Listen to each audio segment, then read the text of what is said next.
Hello दोस्तों, मैं हूं आशीष गुप्ता। आज हम डिस्कस करेंगे IC Golaknath versus the state of Punjab 1967 के जजमेंट के बारे में। इसमें हम ये भी डिस्कस करेंगे कि क्यों सुप्रीम कोर्ट को वो ऐसा कहना पड़ा that fundamental rights are not amendable. तो चलिए दोस्तों, हम इस जजमेंट को समझना शुरू करते हैं। दोस्तों, हमें इस जजमेंट को समझने के लिए 1950s के सिनेरियो में पीछे जाना होगा। हमें उस सिनेरियो को फिर से समझना होगा। दोस्तों, जैसे कि आप सब जानते हैं कि 1950s में आया था Shankari Prasad versus the union of India का केस। तो दोस्तों, जैसे कि आप सब जानते हैं, शंकरी प्रसाद केस में कोर्ट ने ऐसा कहा था कि that fundamental rights are amendable. तो हमें ये समझना होगा कि कोर्ट ने ऐसा क्यों कहा था that fundamental rights are amendable. So in 1950 state governments बहुत सारे लैंड रिफॉर्म्स करना चाह रही थी for the social economic welfare of their states. उसमें article 19(1)(f was a big hindrance. Article 19(1)(f of the Indian constitution ये कहता है that right to property is your fundamental rights, और ये राइट आपसे कोई नहीं छीन सकता है।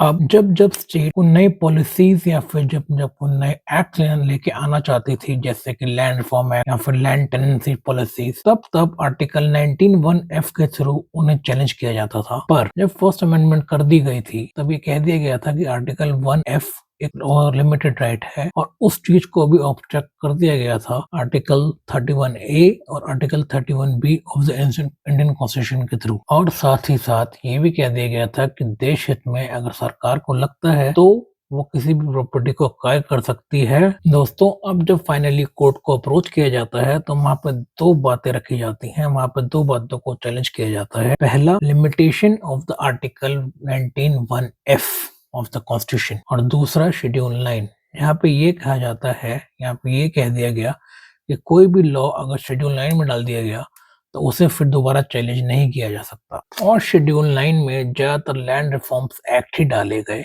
और साथ में ये भी बोला गया कि गवर्नमेंट आपकी एक्स्ट्रा लैंड ले सकती है। दोस्तों, कोर्ट ने शंकरी प्रसाद केस में ये कहा कि फंडामेंटल राइट्स को अमेंड करने की पावर पार्लियामेंट के पास है। दोस्तों, कोर्ट ने ये कहा कि पार्लियामेंट जब जब चाहे और जिस तरीके से चाहे तब फंडामेंटल राइट्स को उन तरीकों से अमेंड कर सकती है। दोस्तों, बहुत सालों के बाद अब 1964 में 17th अमेंडमेंट आती है, जिसमें कि बहुत सारे लैंड रिफॉर्म्स 9 शेड्यूल में डाल दिए गए। दोस्तों, उन्हीं में से एक था Punjab security and land tenure act, जिसके तहत ये कह दिया गया कि पंजाब स्टेट में या फिर जमींदारों के पास जो भी सरप्लस लैंड है उन्हें स्टेट एक्वायर कर लेगी। अब यहाँ पे एक आती है आईसी गोलकनाथ और हेनरी गोलकनाथ की फैमिली, जिनके पास ऑलमोस्ट 500 एकर्स की लैंड थी। और उस वक्त पंजाब स्टेट गवर्नमेंट ने ये कहा, डिटेल एनालिसिस के बाद ये कहा कि इस 500 एकड़ लैंड को ऑलमोस्ट 30 एकर्स गोलकनाथ फैमिली को दे दिया जाएगा, और कुछ पार्ट डिस्ट्रीब्यूट कर दिया जाएगा टेनेंट्स में, और कुछ पार्ट वो सरप्लस लैंड जो है वो गवर्नमेंट अपने पास रख लेगी। अब दोस्तों, यहाँ पर गोलकनाथ फैमिली कोर्ट को अप्रोच करती है, क्योंकि ऑब्वियसली इतनी सारी लैंड को कोई क्यों ऐसे ही जाने देगा, राइट। तो यहाँ पे उनका केस नानकी पालकी वाला एडवोकेट, जो कि बहुत ही एक फेमस एडवोकेट थे उस टाइम के, वो उसके केस को फाइल करते हैं, वो उस केस को लड़ते हैं। नानी पालकी वाला जी अपनी अपील में बहुत सारी बातें कहते हैं, जैसे कि फर्स्ट, कॉन्स्टिट्यूशन असेंबली ने ड्राफ्ट किया है, ना कि पार्लियामेंट ने।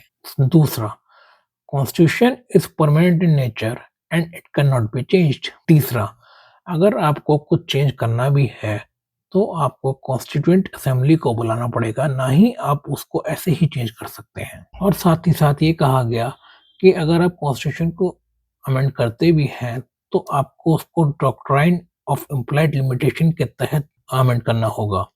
डॉक्ट्राइन ऑफ इम्प्लाइड लिमिटेशन, जिसको कि हम जर्मनी की कॉन्स्टिट्यूशन में पढ़ते हैं, उसमें ये कहा जाता है कि सरकार, पार्लियामेंट सब कुछ अमेंड कर सकती है, किसी भी हद तक अमेंड कर सकती है, बस उसको basic structure of the constitution को अमेंड करने का राइट नहीं है। पहली बार 1967 में हमारी कंट्री में basic structures of the constitution के बारे में बात की गई। IC Golaknath versus the state of Punjab, इस केस को 11 जजों की बेंच हेड कर रही थी, 11 जजों की बेंच लीड कर रही थी। और एडवोकेट नानी पालकीवाला बेंच को ये समझा रहे थे कि कैसे गवर्नमेंट के पास पावर नहीं है कॉन्स्टिट्यूशन को अमेंड करने की। बहुत सारी बातें कही गई जैसे कि article 19(1)(f of the Indian constitution एक फंडामेंटल राइट है, गवर्नमेंट ऐसे प्रॉपर्टी नहीं ले सकती। साथ ही साथ आर्टिकल 368 के बारे में ये कहा गया कि उसमें प्रोसीजर बताया गया है, उसमें पावर डिफाइन नहीं करी गई है। आर्टिकल 368 ये बताता है कि कॉन्स्टिट्यूशन को कैसे अमेंड किया जा सकता है, ना कि उसमें ये बोला गया है कि पार्लियामेंट के पास पावर है किसी भी चीज को अमेंड करने की। दोस्तों, अब question before the court was, does parliament has the power to amend the constitution? If yes, then to what extent? यानी कि कोर्ट के पास ये क्वेश्चन था कि क्या पार्लियामेंट के पास अमेंडिंग पावर है कॉन्स्टिट्यूशन की, और अगर हाँ तो किस एक्सटेंट तक।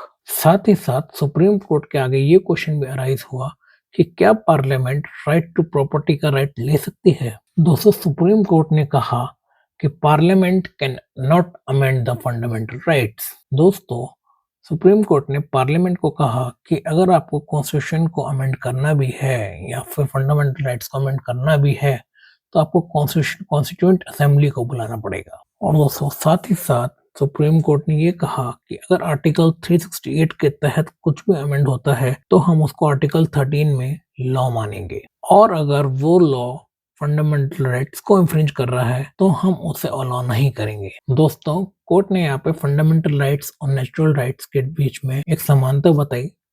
सुप्रीम कोर्ट ने ये कहा कि जैसे इंसान से नेचुरल राइट्स नहीं लिए जा सकते, वैसे ही इंसानों से फंडामेंटल राइट्स भी नहीं लिए जा सकते हैं। फाइनली सुप्रीम कोर्ट ने ये कहा कि fundamental rights are beyond amendment, parliament उन्हें अमेंड नहीं कर सकती है। तो दोस्तों, in response parliament 24th amendment लाई, जिसको हम डिस्कस करेंगे अपने अगले केस में, जो कि है Kesavananda Bharati versus state of Kerala case. तो दोस्तों, मैं उम्मीद करता हूँ आपको आज का ये हमारा केस स्टडी पसंद आया होगा। अगर आपको हमारा आज का ये केस स्टडी पसंद आया है तो प्लीज चैनल को लाइक करें, शेयर करें, सब्सक्राइब करें। Thank you.